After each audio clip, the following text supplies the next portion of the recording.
All right. Well, hello and welcome everyone to State of Eight Presidential Forge in Ohio.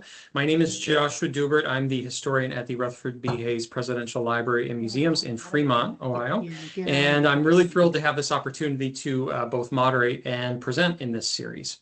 So each presenter over the course of these programs will discuss how the presidents shaped and were shaped by events of their eras, which impacted their presidential terms and American history. Participants will hear the personal stories of these leaders and their families in and out of the White House. And additionally, each presenter will connect to the discussion to America 250 Ohio's theme for March, which is music and entertainment. I saw it. There will be time for questions at the end of each program. And a quick side note, I do want to remind our presenters that we have a pretty sharp 1 hour time limit, especially with kind of the tech stuff going on. So we do have to adhere to the specific 30-minute per presentation. All of the virtual programs that we're going to do on these Wednesdays are free, and they'll be recorded and made available later. And each will feature 2 Ohio presidents. And the schedule is going to go as follows. So tonight we have March 4th, which was Inauguration Day, incidentally, in the 19th century, which is interesting. We'll hear about William Henry Harrison and Ulysses S. Grant. Next Wednesday, the 11th, we're going to hear about Rutherford B. Hayes and James A. Garfield. Wednesday, March 18th, Benjamin Harrison and Warren G. Harding. And Wednesday, March 25th, William McKinley and William Howard Taft. So before I introduce our first presenter, I'd like to turn it over for a moment to Todd Kleisman, who's director of the Ohio 250 Commission, who would like to say a few words in introduction. Todd? Great. Thank you, Josh. Yeah, great to be here. And I know we got a lot of people that are registered, so we're really excited about this great collaboration among the presidential sites that are relevant to Ohio. And I know our friends in Indiana, we're so thrilled to have them be part of the fun. So, State of Eight, Presidential Leadership in Ohio. I love that title. It's so spot on, and America 250 Ohio is thrilled to be a collaborator on this. I remember talking to Christy Weininger at the Hayes about this potential collaboration a few months back. I'm so glad that this has come together so nicely. You know, I think that we don't give our presidential sites enough opportunities to collaborate amongst each other. So I'm hopeful that you know, although this webinar series will be throughout all of March, I'm really excited about the possibilities of doing some things beyond March, perhaps, whether that's later this year or sometime in the future among our presidential sites. So I think that has potential excitement behind it. So you probably know a fair amount about America 250, especially here in Ohio. I know we've got friends from different states, which is amazing. I was really hoping that would be the case. So this is, of course, a year-long celebration of American independence. And the America 250 Ohio, we are going to be focusing on Ohio's place in our history and what Ohio and Ohioans have contributed to the United States of America. And, you know, you can't go very far in that conversation without talking about our Ohio presidents. So we're excited to be part of this. Lots of things happening all over Ohio and, of course, nationally. So if you're not already plugged in, be sure to follow us on social media, on our webpage, america250ohio.org. We have an events calendar, we have e-news, so lots of ways to plug in. And I'm sure if you're not in Ohio, you ought to follow us anyway. And if you're following us in another state, please plug in with your activities happening in your state or local community. We're really excited to have all 88 counties engaged in this here. And I think, you know, what we're doing tonight, kicking this off, great conversation. And really, we can't be successful unless all of us plays our perhaps most important role of all, and that is of citizen and citizen engagement. So thanks for giving me a couple of minutes here. We're thrilled to be part of this, and I will now pass it back to Josh. So thanks, everyone. All right, thank you so much, Todd. Before I introduce our first presenter, I just want to mention that we are going to have a Q&A chat after this, so please feel free to put your questions in the chat box, and I will be looking through those and be doing my best to get all those questions answered for you at the end of the program tonight. Now to introduce this evening's first presenter, Lisa Ice Jones, who will be speaking on William Henry Harrison. Previously a social service program director, private picture frame gallery owner, and sociology instructor, Lisa Ice Jones has been the executive director of William Henry Harrison's Grouseland, located in Vincennes, Indiana, since 2013. And Lisa, with that, I'll hand it over to you. Thank you very much. We're happy to be able to collaborate with the Ohio History Connection and the presidential sites in Ohio. We're glad that William Henry Harrison can claim to be part of that, but most of the time, I just want to tell you, we claim him in Indiana because of all the work that he did in developing the Indiana Territory. This is the birthplace of Hoosier hospitality and the White House of the West. When visitors come here to Grouseland, and you'll see Harrison looking over my shoulder there, we're meeting in the council room today. This is where he would have done his negotiations and have his meetings here when he was the governor of the Indiana Territory.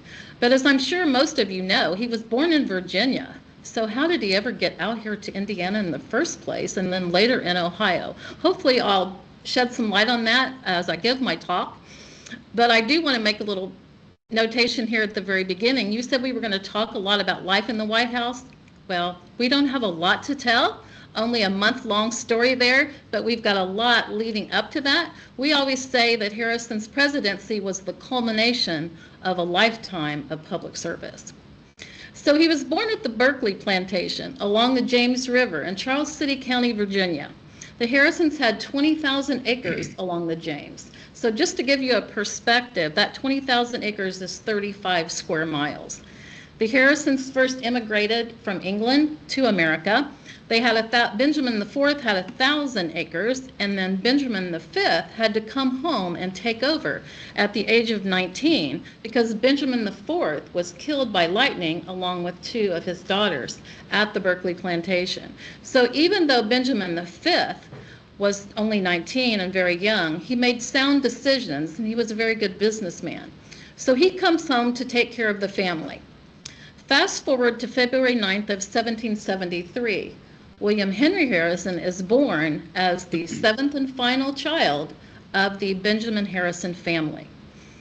Benjamin's wife was Elizabeth Bassett Harrison. She was also from a very prominent Virginia family. They were both very patriotic, very involved, very committed to family.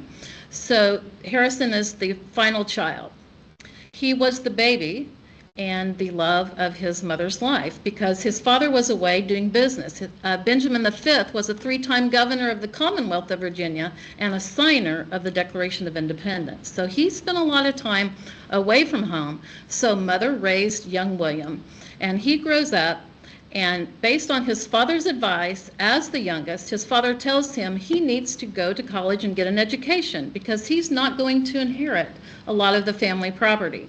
He called himself a child of the Revolution, and he truly was, but they still followed a lot of English tradition. So William Henry Harrison first goes to medical school. He studied at Hampden-Sydney in Virginia, and then goes and studies in Philadelphia under Dr. Benjamin Rush, who happened to be another signer of the Declaration of Independence and the most prominent American physician of the day. When our visitors come to Grouseland, we like to explain to them a lot about the Harrison family legacy that leads up to William's career because of all the connections that he had to the founders of the country. Really, everything that he was exposed to as a child really made it inevitable that he became the true patriot that he was. So he's studying medicine, and sadly his father passes away. And about a year later, his mother also passes away. So the family's concerned how they're going to manage all the financial holdings of the family. They not only had the 20,000 acres, they also had a shipbuilding business, they had a mill, they shipped things overseas and brought mercantile items back, and they had a horse breeding business. So they did a lot, they had their hands in a lot of things. So William withdraws from medical school. He was quoted as saying he never really cared for medicine. He did that to please his father, but incidentally, he is the only American president that's ever been elected to date that studied medicine. He leaves medical school, and now he's interested in pursuing what had been his personal ambition. He never really wanted to be that doctor that his dad wanted him to be. He wanted to be an American soldier and fight for his country. But his father had discouraged him from that when he was alive because he told William that soldiers didn't make any money. Back then, a private made $3 a month. So William wants to pursue that dream. The trouble is, the American Army at that time was not a formal organization. It was just a collection of state militias and volunteers. So William, being from this prominent aristocratic family, doesn't really know how to get into the Army. He doesn't know what the procedure is. So he writes a letter to a family friend for guidance, and that happened to be none other than George Washington. He writes a letter to Washington, and he says in the letter that he's embarrassed to have to call upon Washington for assistance. But Washington assures William that he's happy to help.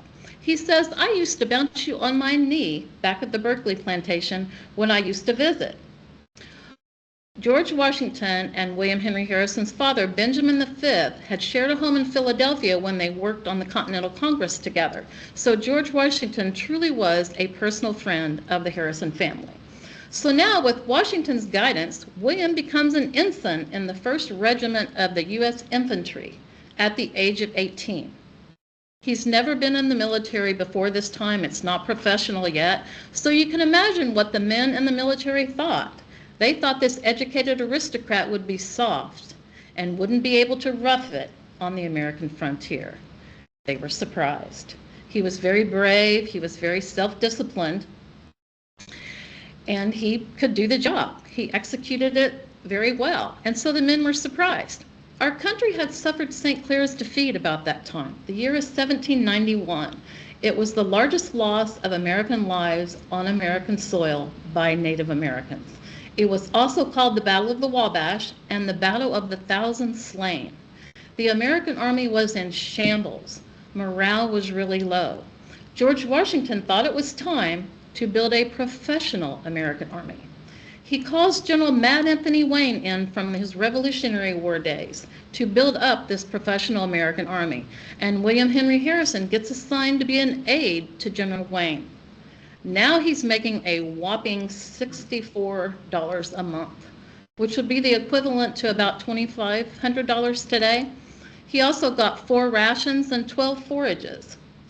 It still wasn't a great income. He said himself, Harrison, quoted saying that it barely provided him enough funds for his horses, his equipment, and his supplies. Now I'm always listening to your thing. You've always got going everywhere. Yeah, I thought maybe somebody was trying to ask me a question here. Okay, so the Army gets built up. It's a couple years before they get enough people recruited and drilled and disciplined and ready to fight. Now the Americans fight the Native Americans again, this time at the Battle of Fallen Timbers. This occurred along the Maumee River, and I'm sure all you Ohioans know about this. This occurred along the Maumee River, a little bit south of where Toledo, Ohio is located today, and there really were fallen timbers because a tornado had went through a couple days before. So now both sides hide behind the fallen logs and they fight. This time the Americans win because they fought guerrilla style just like the Native Americans rather than the formal English style before. This was a great victory. Harrison again performed very bravely. He got promoted to captain, and then he got assigned to be the commander at Fort Washington. This was located where the Ohio city of Cincinnati is today. It's not there now. I'm told, maybe you can vouch for this, that there's a plaque at the corner of a parking garage in Cincinnati that's demarcating where the fort was originally located. When Harrison was the commander, he was in charge of the troops and supplies. He has an occasion to take some military supplies down to Lexington, Kentucky. And when he does that, he stops at the home of Peyton Short, who happens to be a friend from his Virginia childhood days. And Peyton's wife, Maria, already has some company when Harrison arrives. Maria's stepmother and her single sister, Anna Tuthill Sims, are there visiting. Harrison is quite smitten with Anna Harrison. She was described as being lovely, that she was small and dark-eyed, slender of build, very pious and very sweet, and her generosity was known throughout her lifetime. So Harrison's quite taken with her. We tell people today he would have been like this. So he starts courting Anna. He learns from the ladies that their father is this wealthy judge, landowner, policymaker, and land speculator in the Northwest Territory, Judge John Cleve Sims, founder of Cincinnati, Ohio, and North Bend, Ohio. So he ultimately, Harrison, asked the judge for Anna's hand in marriage. The judge says no, because at the time, Harrison is a mere captain in the Army. He's not making very much money. So the judge doesn't think William Henry Harrison will be able to afford his daughter the lifestyle that she's accustomed to, nor does he want his precious Anna. He only had the two daughters, Maria and Anna, and their mother had died when Anna was 1 year old. He didn't want his precious daughter to have to endure the hardships of this American frontier, so he refuses to give his consent. When he asks Harrison how he will provide for his daughter, Harrison raises his sword and says, "By my sword, that's how I'll do it." The judge was not impressed. He told his friends that William Henry Harrison could neither bleed nor plead nor preach, and he would only hope that his hands could fit a plow, but that didn't look likely either. So he was against the marriage. General Wayne, on the other hand, helped the couple out, and they were married while Judge Sims was away on business in Cincinnati. So they basically eloped, and they set up housekeeping in one of the blockhouses at Fort Washington. So here are these two educated aristocrats who have had very privileged backgrounds now taking up their married life at a crude fort. It was described as being loud and raucous and smelling. There was a lot of drunkenness and fighting. But they live there, and their first two children are born there. First they have a daughter, and then they have a son.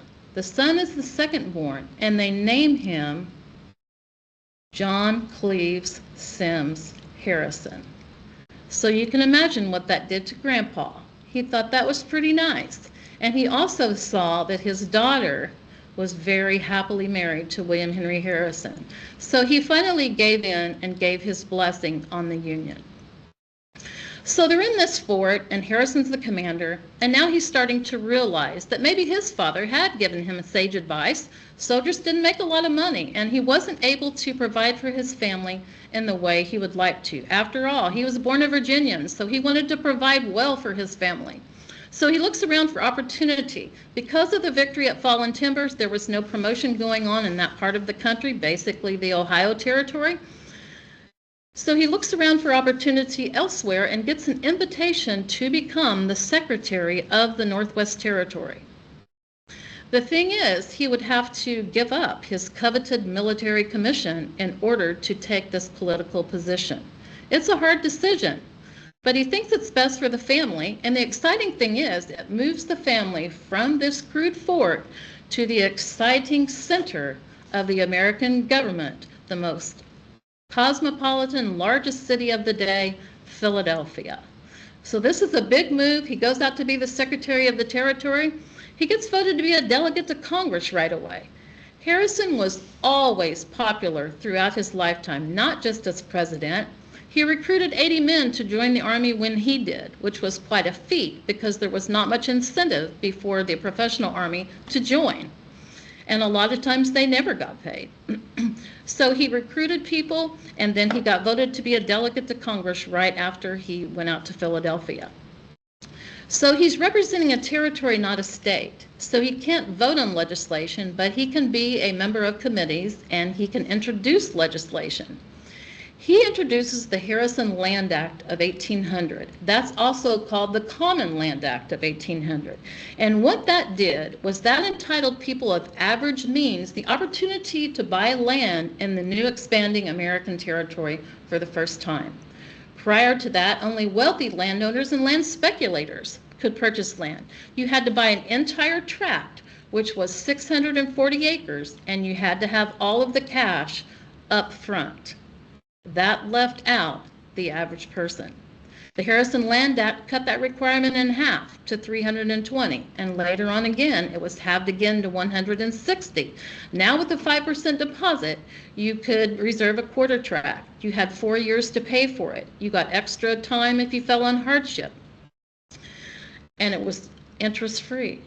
So now all kinds of American settlers start coming across the mountains from the east out into this new American territory.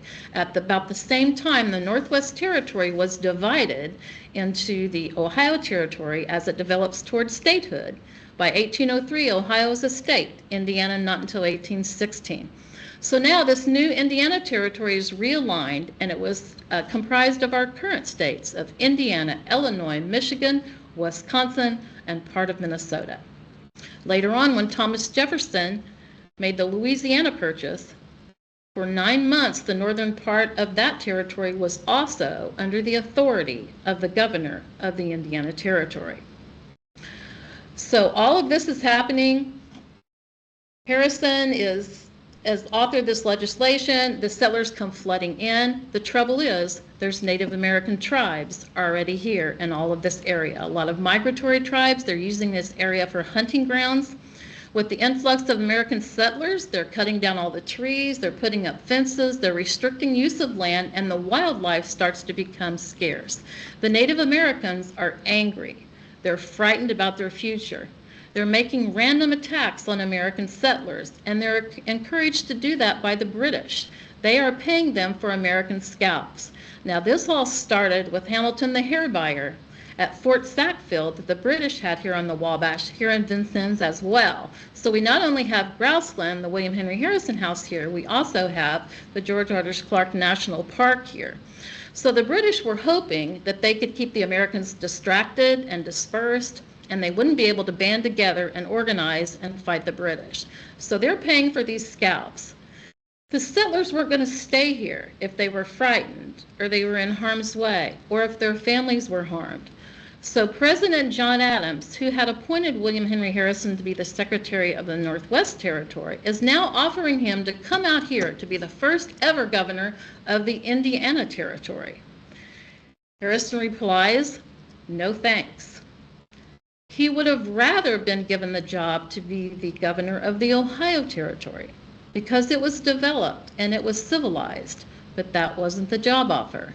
The job offer was to come out here to the wilderness, get it organized, plan the laws, get people here, protect people, be the leader out here. He says no because he thought he would be basically in a political exile out here. He thought he would be sent out here and politically overlooked for the future. So he didn't think he wanted the job. But his supporters tell him he needs to reconsider, that he should take the job from President John Adams. Thomas Jefferson is likely to be the next American president, and the Jeffersonian plan is to keep expanding the country all the way out to what is now California, to the other coast. And he would likely get reappointed by Thomas Jefferson. So Harrison decides to take the job. That was in May of 1800. He came out here in January of 1801. It took him 6 months to get his personal affairs in order and make the plans. He comes out here in January, brings his family out shortly after, and starts building Grouseland, the home of William Henry Harrison here in the Indiana Territory. It takes him 2 years to build the house. He spent $20,000 of his own personal money to build it. He built the house to be the center for the Indiana territorial government here in the area. He also built it to be a family home for his growing family, which continued to grow the entire time he was here. He had 4 children before the house was completed.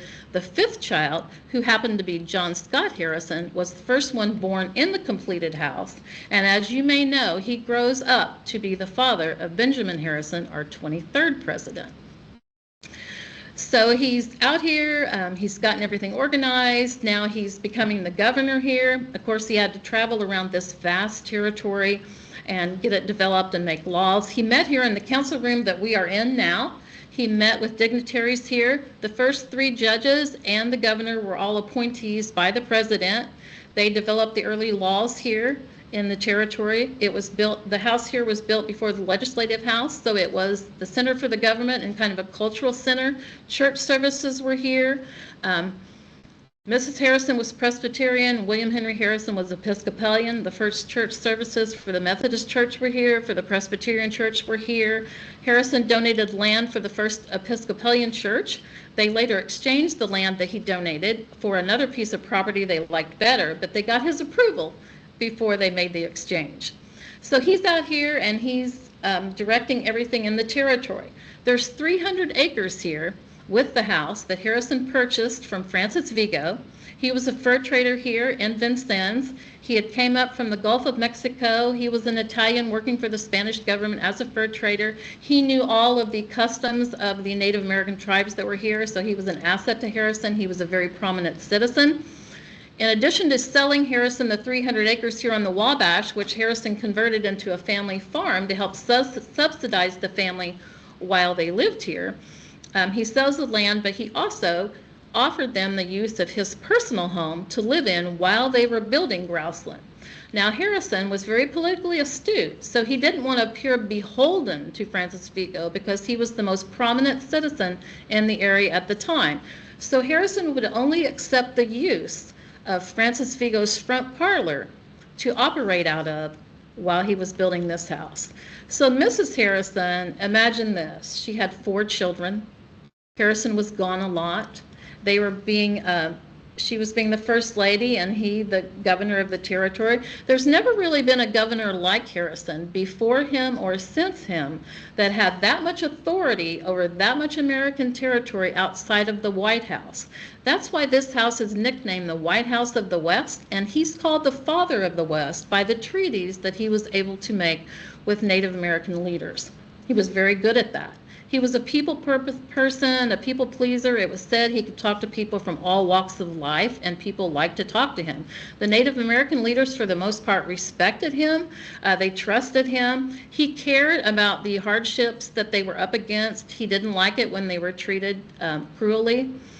I think from all of my study about him, I think he was a really decent man. I think because of the context of the times, you know, we can do a look back and we can criticize a lot of the activities. Some of the things that were done were misguided. But I think he really cared about it. He tried to balance the greed of the land grabbing with the treatment of the Native American tribes. So he worked at all of that and tried to do what he could while he was here. So all of this is happening, and the Harrisons are living life because it is a family home. They continued to have a total of 8 children while they lived here at Grouseland. And then when Harrison was, I know it is a head shake, isn't it? But you know, if you can manage a big family like that under all the circumstances, and I do think it's important to note, and what I have learned about him, he was born from a very aristocratic family, and some people criticize that. His critics say that when he built this house to show off because he wanted to be viewed as important. He says he built Grouseland to be a beacon of everything for everything to be familiar to people from what was out east. He wanted people to know that the Americans were here, that they had arrived, and he was in charge, and this was the center for the government. So he did that and managed his family, and then Mrs. Harrison is filling in all of the gaps and raising the children. They have the 8 here, and then he's called back into military service ultimately for the War of 1812. But before that, I mentioned all the Native American tribes, and most of them understood what was happening. Some of them fought, but then a lot of them assimilated. Chief Little Turtle of the Miami had been an enemy of the Americans, but assimilated. He actually was in this house. So all of these details are being worked out. There's a lot of transition going on. There's a lot of competing interests, and there's a lot of development going on as well. So one particular Shawnee warrior chief by the name of Tecumseh, you've probably heard of him, especially if you're in Ohio, was angry with William Henry Harrison because he was the representative of the American government, and he was Thomas Jefferson's Indian agent when he was out here in the territory. And Tecumseh was angry with the American expansion into native lands. He felt like the treaty should all be nullified. His position was the land belonged to everyone. It could not be bought and sold. It was just like the water and the air. I hate to tell Tecumseh that today we sell water and we sell air. But at the time, he was angry about it. He was particularly angered about the Treaty of Fort Wayne that had been signed in 1809 because that ceded 3 million more acres of native lands to the Americans. He came to Grouseland twice, once in the summer of 1810 and the second time in the summer of 1811. They were trying to reach a mutual agreement, but that was nearly impossible because there was such a cultural clash. Tecumseh wanted the agreements to stop. Harrison's job was to keep acquiring land. When Tecumseh complains about the Treaty of Fort Wayne, he said that Shawnee were not compensated. This was also Shawnee hunting ground. Harrison says, I can't pay more now for land we've already purchased. And Tecumseh says, you're a liar. And when he declared Harrison a liar, they were meeting in a grove of black walnut trees that was directly in front of the house at the time. When the exclamation of Harrison as a liar happens, a random shot goes off. Everyone brandishes their weapons and a battle almost erupts in front of this house in the summer of 1811. Some historians say that the War of 1812 almost started early in Vincennes. Fortunately, it didn't. Calmer tempers prevailed. But Tecumseh vowed to Harrison, if you continue to allow settlers and surveyors into native lands, you are going to provoke a war. He says, I'm going to leave town. I'm going to travel to the south. I won't return until the spring. I want everyone to sit tight and do nothing till I return. He says, when I travel south, I'm going to recruit the southern tribes. Tribes like the Cree, the Creeks, the Choctaw, the Cherokee, they're going to come here and join forces with all the tribes already here in the territory. We're going to form a great confederacy and we're going to stop you. It worked for the Americans, why not the Native Americans? So Tecumseh leaves. He left his brother, Tenskwatawa, El Squatawa, also known as the Prophet, in charge of the Shawnee at a place called Prophetstown. Now, the Prophet had been kind of a ne'er-do-well and a drunkard, not very smart by some accounts that are written about him, but now he's left in charge, and because of his spiritual conversion, he's now the spiritual leader of the Shawnee. He had prophesied a solar eclipse that had happened in June of 1806 that was very similar to the one we all experienced in April of 2024.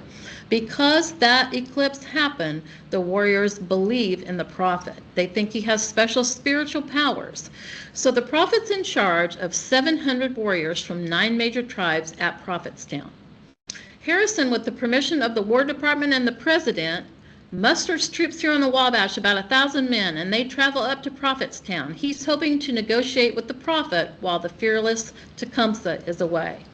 They're going to meet the next day. But before that can happen, the prophet gets another religious epiphany from the Great Spirit. He tells the warriors that the Great Spirit has reached him and said that the natives need to attack Harrison's camp by surprise. If they leap into it and screech like owls and roar like cats, the Americans are going to simply run away like cowards. The American bullets will be like soft rain or sand, and no harm will come to the Native Americans. They believe it. They attack William Henry Harrison's camp the morning of November 7th of 1811. When they invade the camp is just rousing. Harrison himself is awake and fully dressed. He always was an early riser throughout his lifetime. Officers are killed. It's very confusing and chaotic in the beginning. Harrison jumps on the closest horse and is able to get everyone reorganized, and the Americans win the battle. And this is called the Battle of Tippecanoe.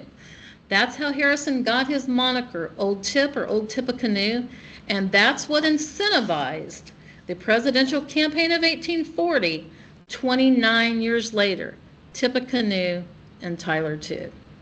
Harrison was gone for 54 days. They stopped at what is now Terre Haute, Indiana, and built Fort Harrison as a supply post for down here in this area.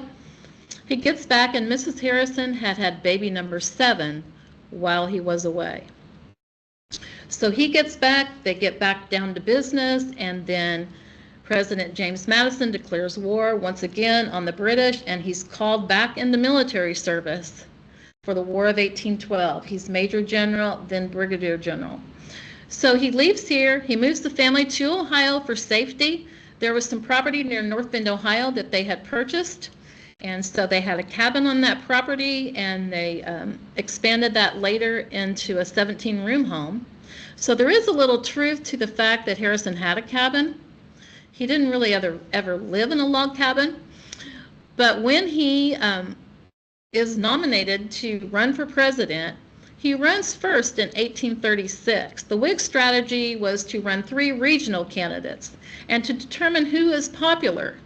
Harrison is the candidate of the West. He's the first candidate produced from the West, which was here at the time. So he runs, and then he comes in second. He makes a respectable showing. The Whigs know he has popularity, but Martin Van Buren won that election.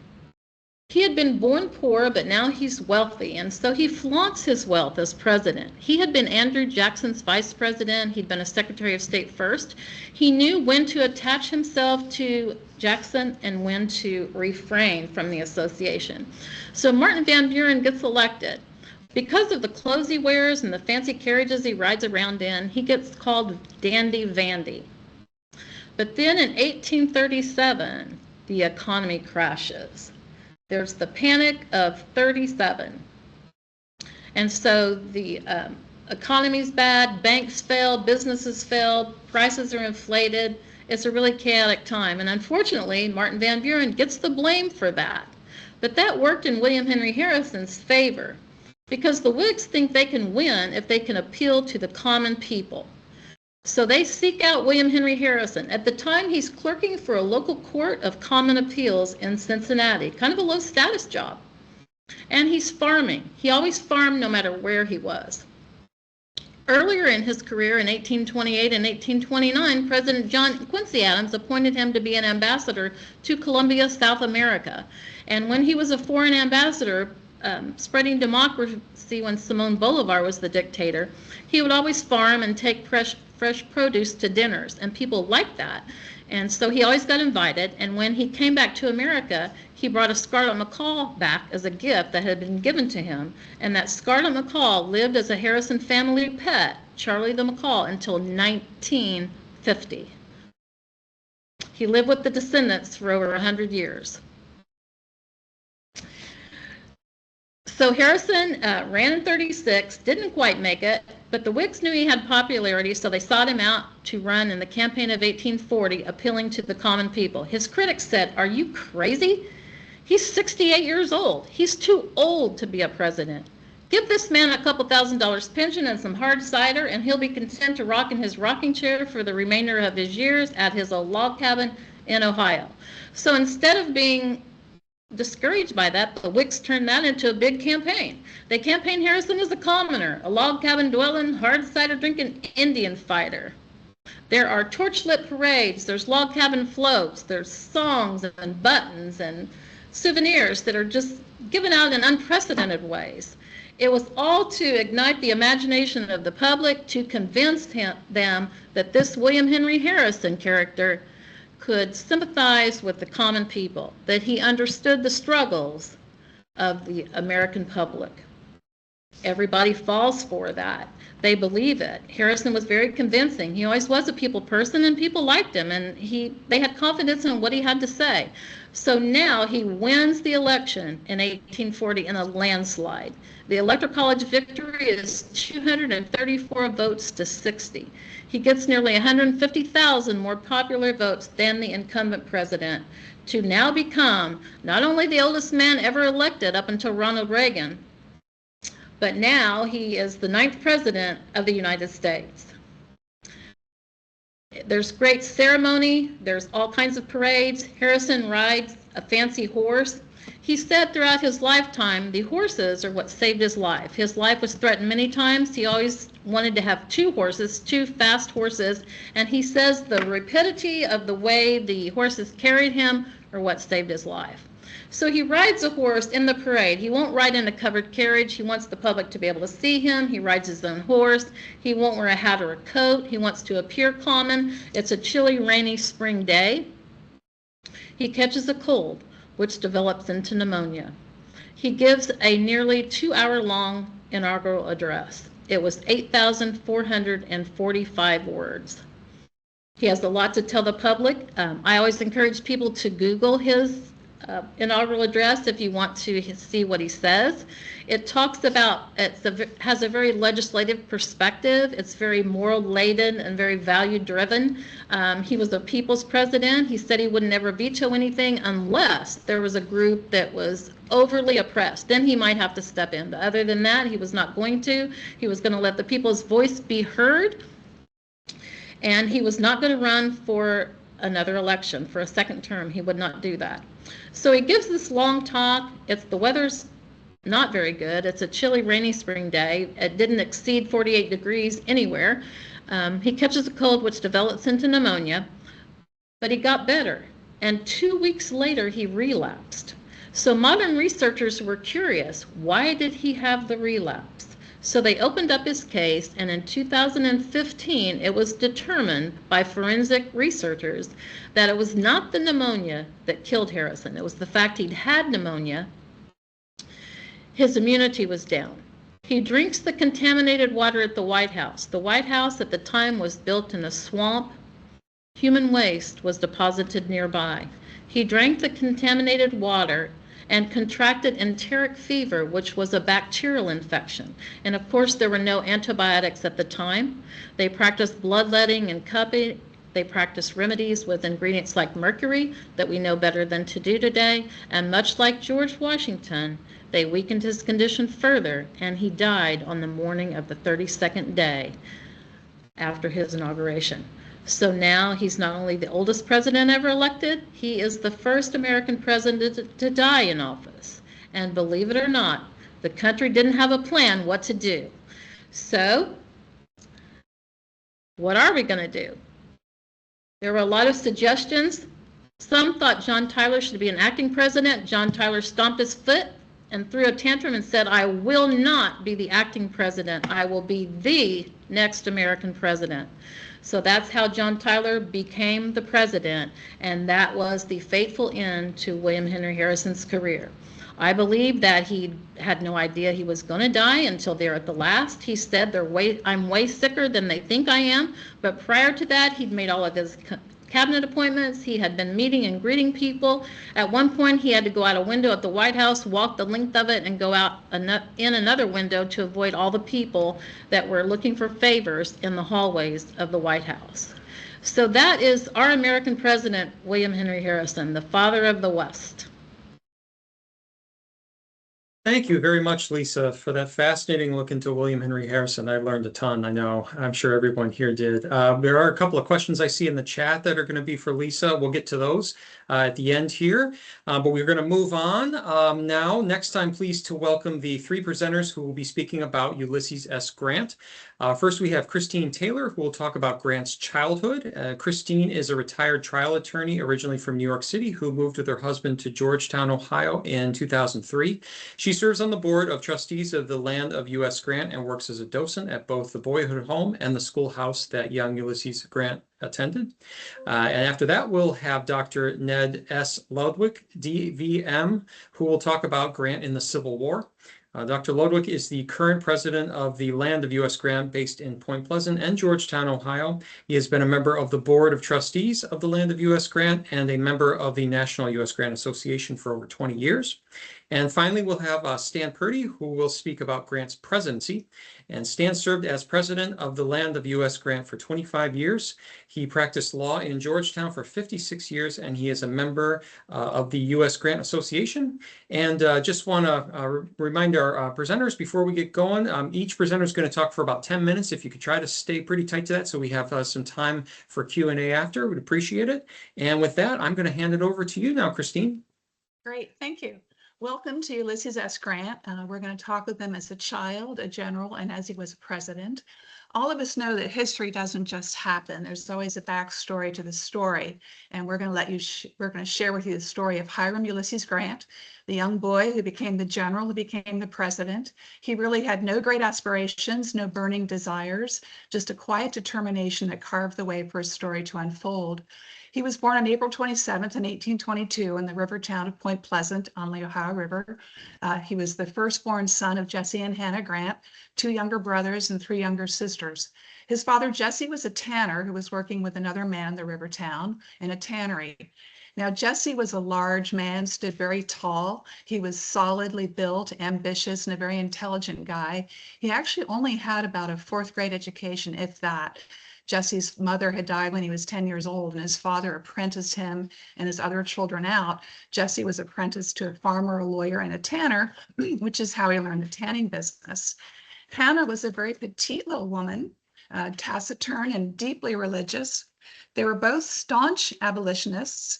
Jesse, when he learned how to write, never stopped writing and often wrote letters to the editor about the abolition cause. He became the first mayor of Georgetown and a mayor of Bethel. And Jesse actually had a lending library of 40 books that he kept in his home on the frontier in Georgetown, which was exceedingly rare. Now, some say that Grant was a 10-pound baby, but we believe that this is highly unlikely. He was a little teeny tiny guy. When he went off to West Point at the age of 17, he only weighed 117 pounds and only stood 5'1" tall. Yet we all know that Grant loved a horse named Cincinnati that was given to him about halfway through the Civil War. And we know that Cincinnati was 17 hands tall, and Grant, standing beside Cincinnati's wethers, was also about 17 hands tall, which would make Grant about 5'8". So in other words, he kept on growing from the age of 17 until he graduated from West Point. Now, the boy had no name for several weeks, if not a few months after he was born, and that was not uncommon for those days. And the parents agreed for everybody to place names in a hat. Various names were placed into the hat. Hannah's mother favored Hiram. A paternal aunt favored Ulysses. Hiram was drawn from the hat first, followed by Ulysses, and the boy became Hiram Ulysses Grant, but everybody called him Liss. Now, Jesse, again, being ambitious, decided to move from the small river town and open up his own tannery in Georgetown, Ohio. Round County was platted in 1819, and Georgetown was designated the county seat. It only had about 20 houses in the town when Jesse moved up here, but it did have the courthouse and it did have several churches, and a Methodist church was right across the street, which pleased the deeply religious couple. Jesse built his house by himself. It was initially a 2-room house, one room downstairs and 1 room upstairs, and they climbed up a ladder to get to their bedroom. 2 years later, in 1825, Jesse built on a kitchen on the back of the house, and by 1828, he finished the house, building a large parlor and 2 bedrooms upstairs. The tannery was right across the street, and believe me, tanneries were a very smelly business. You could smell the tannery from the house as well as from the courthouse uptown. Now, Ulysses, from a very early age, was known to have a magical way with horses. He was basically a horse whisperer. He would swing from the horses' tails over by the stables at the tannery. He would crawl under their feet, and concerned townspeople would run over to Hannah and say, "Hannah, your boy's going to get squished." And she would say, "No, I'm not worried. He understands the horses and they understand him." Well, Liss did not like working at the tannery at all, but his father understood his oldest son's dislike. And as long as Liss was busy, he did not make him work there. Liss worked the family farm. He broke horses. He never in his life met a horse he could not break. He cleared timber. He sold and cut firewood, transported logs. And most importantly, he operated a livery service of both people and goods, driving his team of horses as far away as Toledo, 250 miles.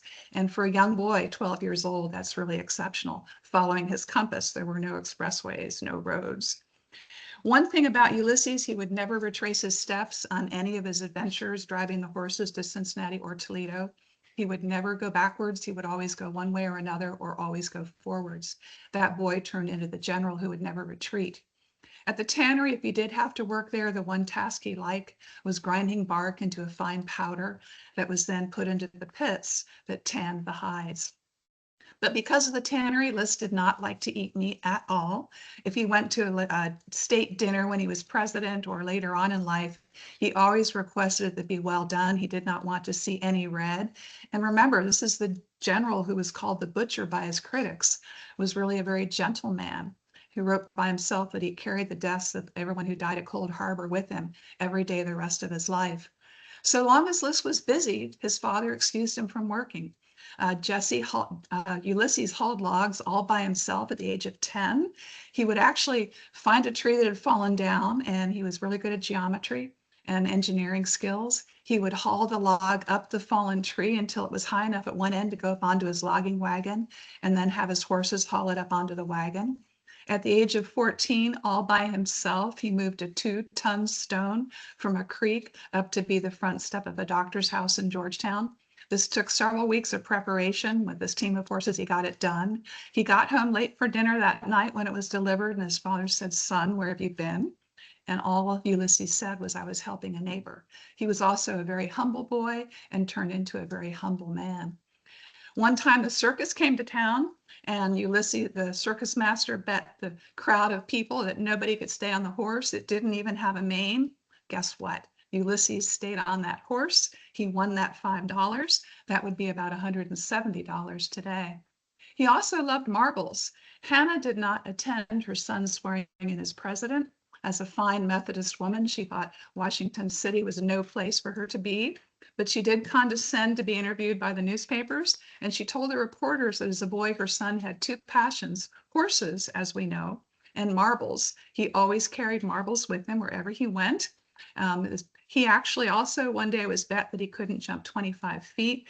The intelligent fellow that he was, he found a bluff over the creek that was 25 foot tall and won the bet by jumping down into a pile of mud and pocketed the marbles. The solitaire game board is actually called General Grant Game Board. It was very popular during the Civil War. It was solitaire. A lot of time was spent in camp, and the soldiers would do whatever they could to pass the time. And General Grant won this game every single time he played. He always ended up with one marble dead center in the middle of the board. One day when he was 17 years old, Hannah said, "Son, please go borrow a pail of milk from the family across the street." And of course he went. And while he was there, he learned that their son was returning home from West Point. This meant that there was now an opening for a West Point cadet from the frontier. Now, Jesse thought, aha, my son can go on. He doesn't like the tannery. He won't inherit this from me. I'm going to send him off to military school. Young Ulysses did not want to go, but again, he did what he was told and went off to West Point. But the senator who appointed him did not know his real name, Hiram Ulysses Grant. He thought his middle initials was S for Simpson, his mother's maiden name. And Ulysses went off to West Point as U.S. Grant. Everybody called him Sam. He actually was very happy to be Sam Grant. It was much better than being Hug. When he went to West Point, he arrived there. His future brother-in-law, Fred Dent, described him as looking rather like a wet rabbit. 90 cadets registered, 30 failed the entrance exam. Sam graduated 21st out of 39. And on graduation, his ambition or goal was to serve 4 years in the military and then become an assistant math professor. No great ambition. He set records at horsemanship that weren't broken for decades, and he was a wonderful artist. He also gathered up about 150 demerits. I've read through them all. His buttons were not buttoned one across the side to the other. His cuffs were up over his pants. His collars were out of his jacket. He was often late to chapel, but he didn't do too badly. William Tecumseh Sherman gathered over 700 demerits while he was at West Point, though Robert E. Lee, he had not a one. Now, here are some of Ulysses' art class pictures. You might think it odd that cadets would have to go to art class, and they did. For 1 year, they went every afternoon for an entire year of their 4 years. But this was important so they could learn to draw maps that were critical to their military movements. And of course, the boy from the frontier knew Native American life very well, and his pictures are absolutely stunning. Very detailed and very, very beautiful, and really show the great sympathy that this boy had looking through his eyes at the world around him. On graduation from West Point, he was stationed at Jefferson Barracks in St. Louis. He met the love of his life, Julia Dent, through her brother Fred Dent, who had earlier called him a wet rabbit. Now, Julia's parents were slave owners and Grant's parents were abolitionists. Julia did not approve of their daughter marrying a mere soldier. Grant's parents did not approve of their son marrying a slaveholder. When they were married 4 years later, Grant's parents did not even attend the wedding, but they got married. Now, Julia had cross-eyed, and during the Civil War, she actually wrote him a letter and said, "Dear Ulysses, I can have my eyes corrected." And he said, "Oh, no, no, these are the eyes that I fell in love with. Don't you dare change a thing." And they wrote very tender love letters to each other. And Julia actually accompanied him on many campaigns throughout the Civil War. And now we come to the Civil War. Fort Sumter was fired upon April 12, 1861. And now I'll turn you over to Ned Lodwick. When Fort Sumter was fired on, Ulysses S. Grant was a retired Army captain. He was an unhappy clerk in his family leather goods store in Galena, Illinois. But before long, he was a colonel in the Illinois Volunteers and soon brigadier general.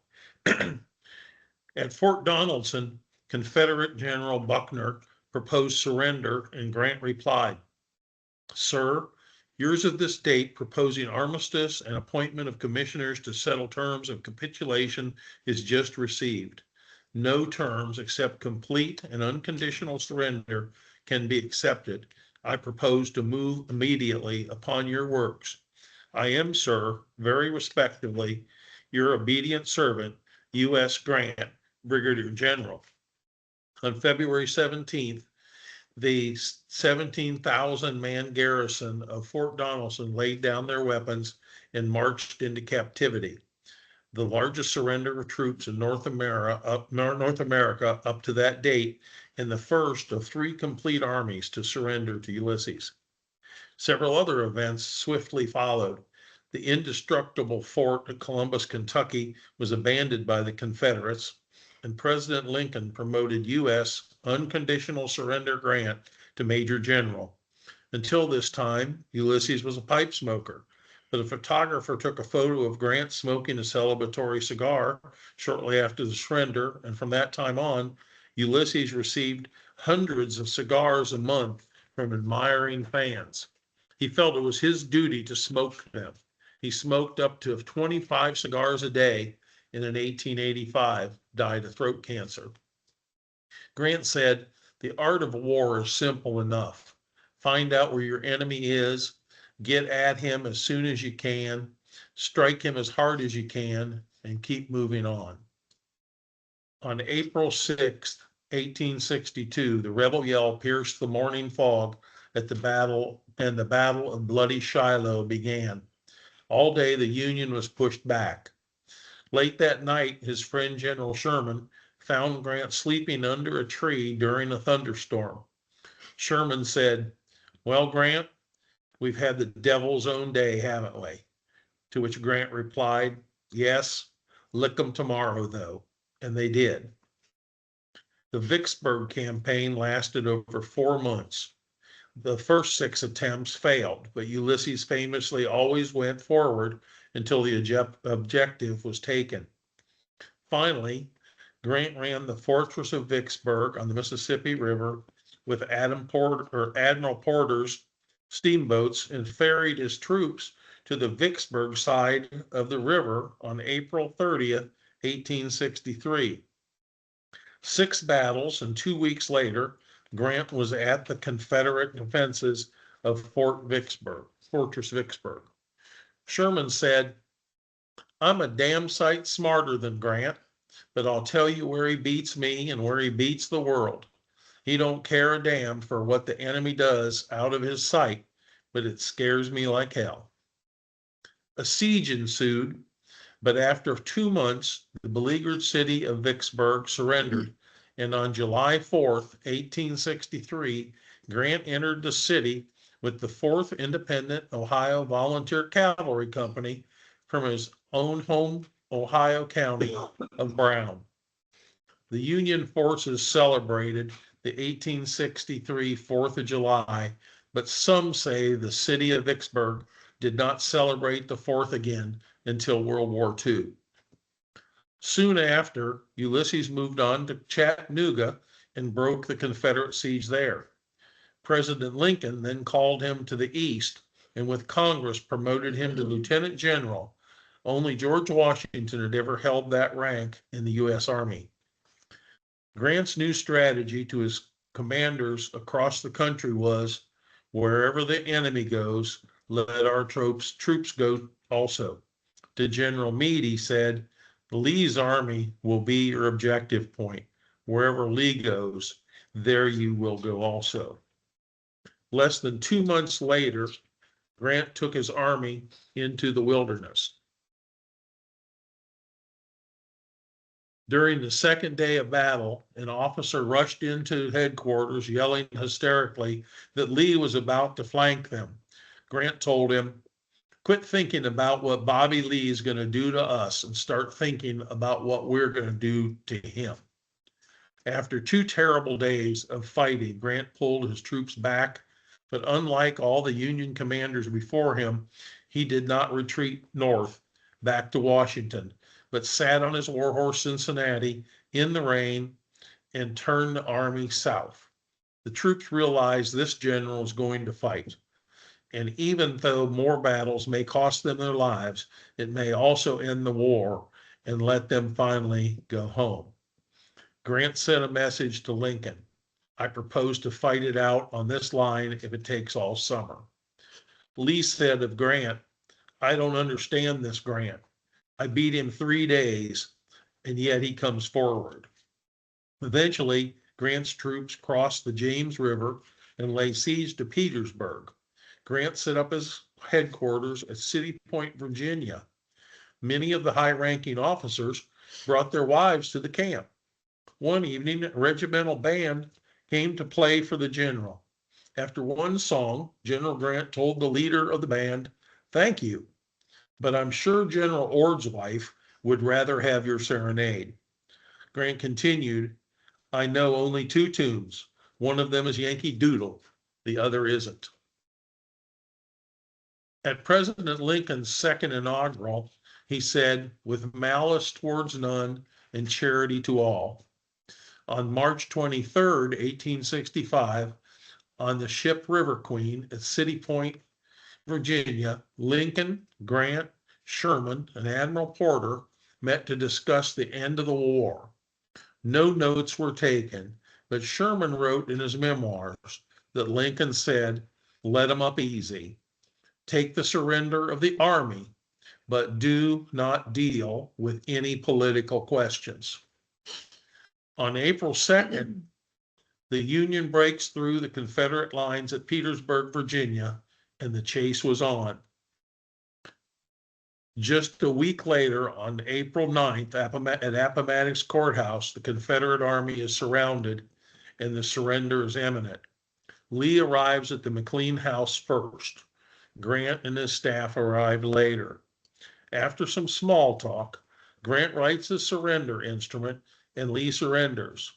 The last of the instrument says, "Each officer and man shall be allowed to return to his home, not to be disturbed by United States authority, so long as they observe their paroles and the laws in force where they reside." This simple but very political phrase, added to the surrender instrument, overreached Grant's authority, but eliminated the chance of treason trials and martyrism, restarting the war. So in peace, not war, Ulysses has his greatest moments. Now we will turn it over to Stan Purdy to talk about the 18th president. Thank you, Ned. During the presidency of Lincoln and Andrew Johnson, Grant served as chief of the Army, basically an office job. At the end of the presidential term, looking toward 1864 presidential election, Grant had no desire to be president, but he was probably the most popular man in the country, and he accepted the nomination. He was handily elected. And when the general became president in 1869, he promised to return the United States to a sound fiscal policy, preserve the civil rights of African Americans, give them voting rights, and treat the Native Americans fairly. He initiated international diplomacy and created the Department of Justice to eliminate the Ku Klux Klan. Democrats and Southern slave interests resisted construction and did not recognize rights of the former slaves. Grant organized military districts throughout the South and sent troops to keep order. He supported the Freedmen's Bureau, a government agency that supported African American economic welfare. When the Ku Klux Klan started burning homes and terrorizing African Americans, Grant formed the Department of Justice and hired attorneys to prosecute the perpetrators in federal court as opposed to state court, and drove the Klan underground. He signed the Naturalization Act that enabled African Americans to become American citizens. He also signed the Enforcement Act to ensure African Americans, voting rights. On taking office, Grant's first move was the signing of the Act to Improve Public Credit, which the Republican Congress had just passed. Excuse me. It ensured that all public debts, particularly war bonds, would be paid only in gold rather than greenbacks, which had questionable value. His Treasury Secretary, Herbert Brownell, reorganized and reformed the United States Treasury by discharging unnecessary employees, started sweeping changes in the Bureau of Engraving and Printing to protect this currency from counterfeiters. He revitalized tax collections to hasten the collection of revenue. These changes soon led to the Treasury to have a monthly surplus. By May 1869, Brownell reduced the national debt by $12 million. By September, the national debt was reduced again by $50 million, which was achieved by selling the growing gold surplus at auction for greenbacks and buying back wartime bonds with gold. The New York Tribune wanted the government to buy more bonds and greenbacks, and the New York Times praised the Grant administration's gold standard policy. During the Civil War, Great Britain had constructed a ship for the Confederacy named the Alabama. It wreaked havoc on the northern merchant shipping during the war. The United States sued Great Britain after the war for damages in the International Court. A tribunal, after months of negotiation, awarded the United States $15.5 million. This negotiation set a precedent for future means of settling disputes between countries. During his first term in office, the president investigated the idea of annexing the island nation of Santo Domingo. He sent an assistant to the island to investigate the possibility. The island had a very accessible bay that would be an excellent naval base. On the second trip, the assistant, Belknap, negotiated a treaty of annexation, which was submitted to the Senate for approval.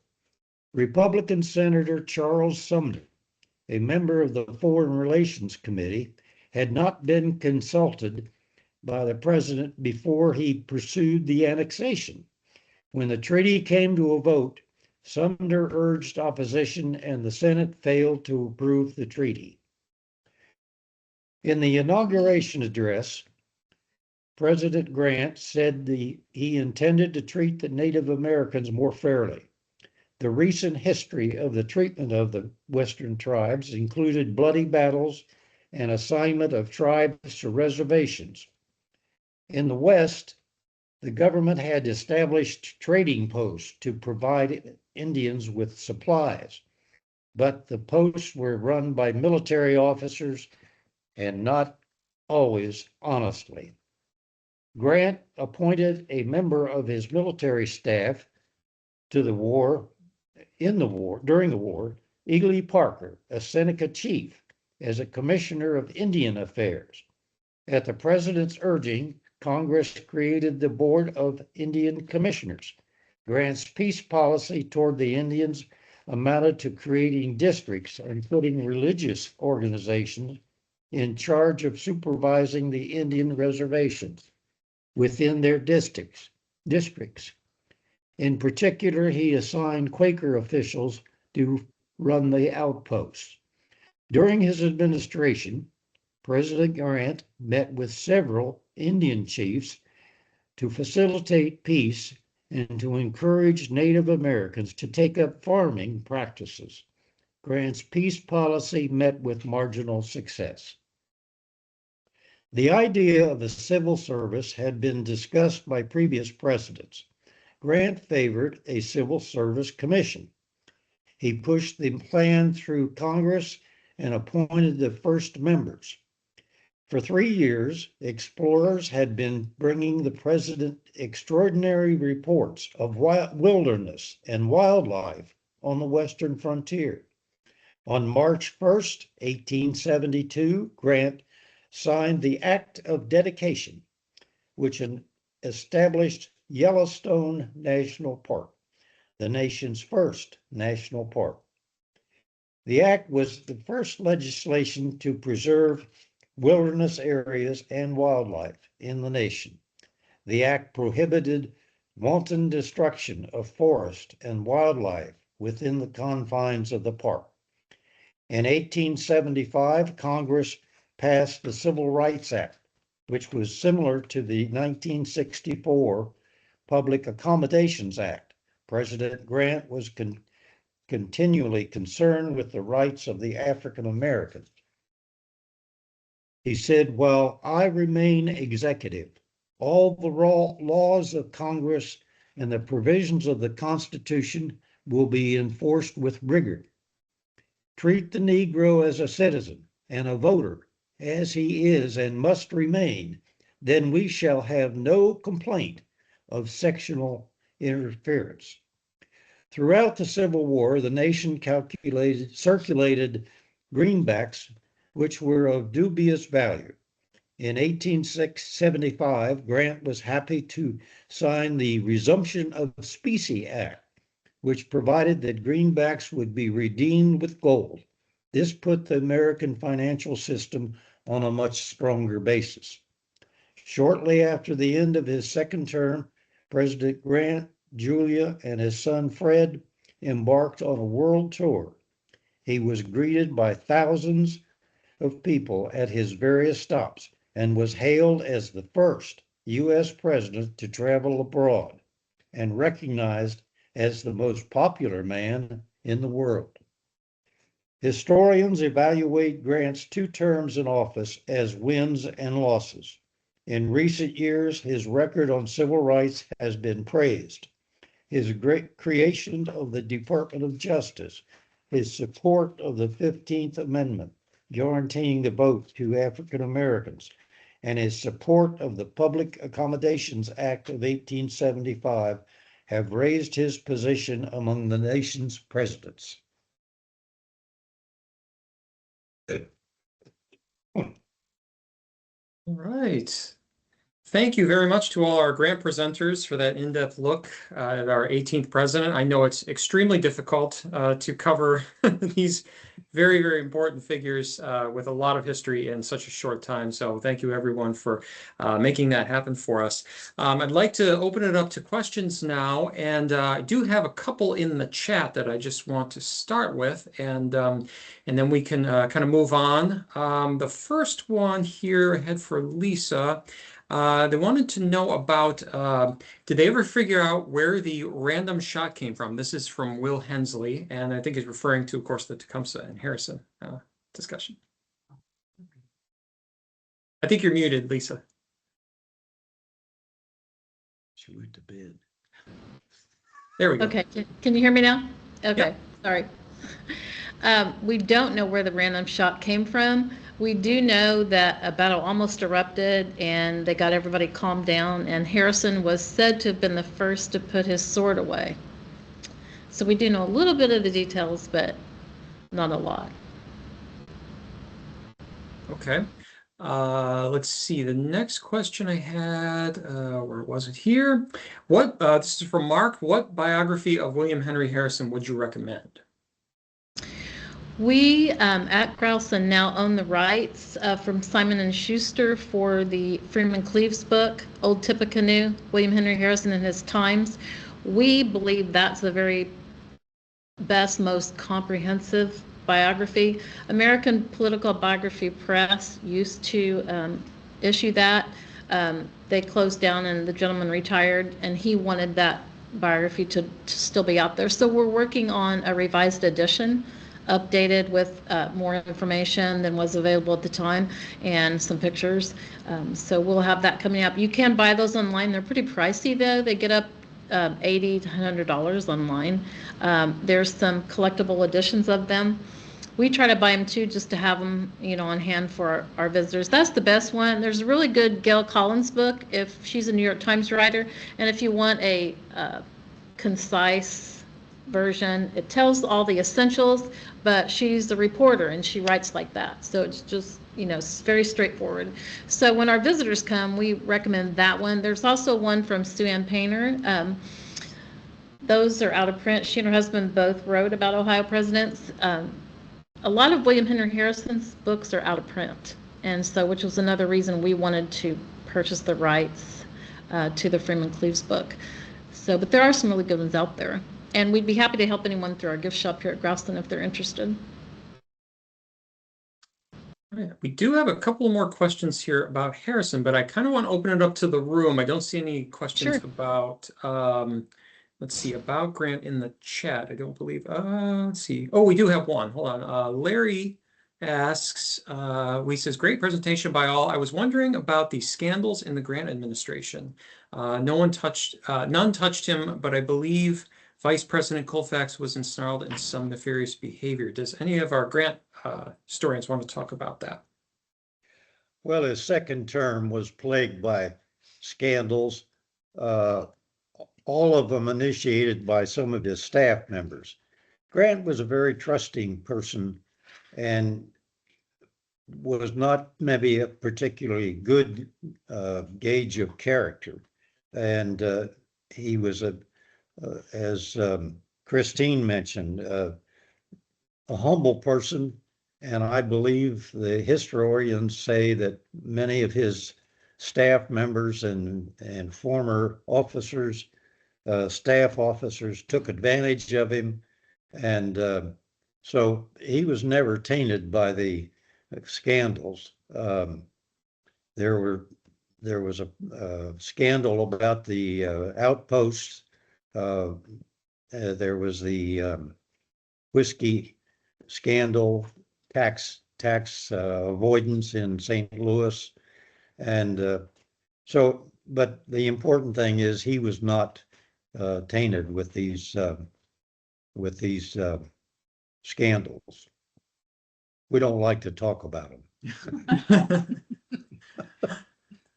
Nate wants to know, he says, we know presidents, this is another for the Grant folks, we know presidents like Jefferson had, whoops, sorry, I jumped around here. We had a specific accomplishments they were most proud of. What were accomplishments Ulysses Grant claimed to have been most proud of? During his presidency? Yeah. Well, I would say during his presidency. Mm-hmm.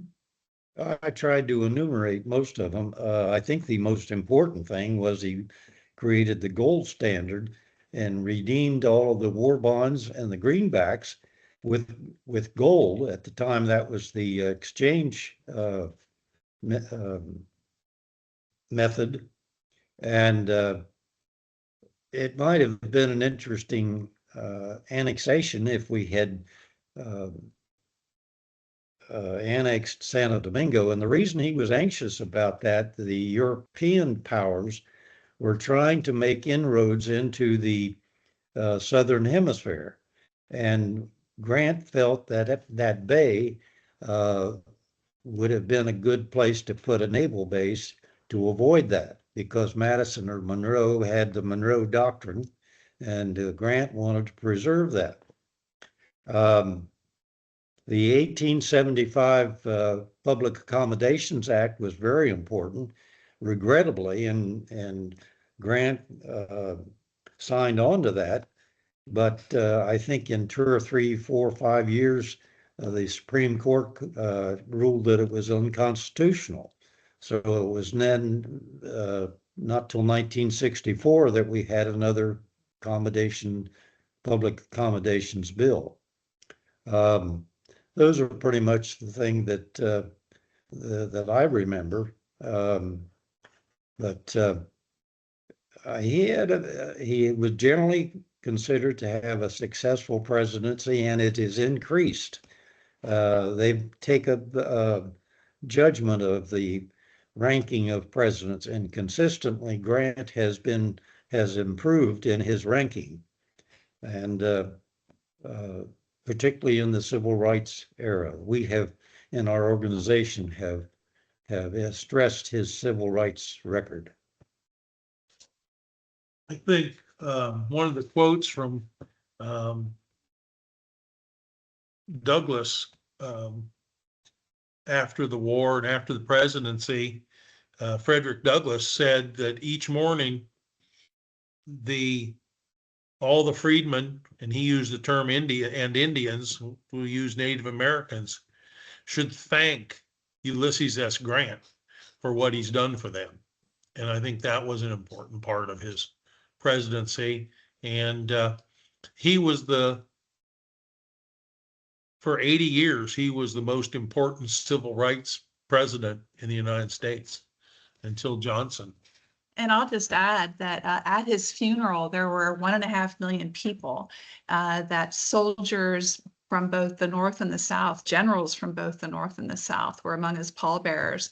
And there were 150 carriages, each one carrying a Southern general and a Northern general. And soldiers stood there. They couldn't wear their uniforms. That would have been treasonous from the South to do so. But they stood there applauding this man who they weren't charged with treason. They were left to take their horses and go back to their farms. That he was a really beloved guy at the time of his death. And I don't know that a lot of people don't realize how loved he really was. All right, well, thank you, everyone. Looks like we're right at 8:30 here. So unfortunately, we have some more questions, but we're not going to be able to get to those. I know folks are always usually at sites very happy to answer questions, though, at these different sites if you get in touch with them. And I guess we'll wrap up for this time, but if you'd like to join us next time, Wednesday, March 11th, we're going to be talking about Rutherford B. Hayes and James A. Garfield. And thank you so much, everyone, for coming. And we'll look forward to seeing you hopefully in the future at these episodes. Have a great night. Thank you for producing Yes, this. I think thank you, that's a thank great you. thing to have Yeah. going for us. Yes. Thank you.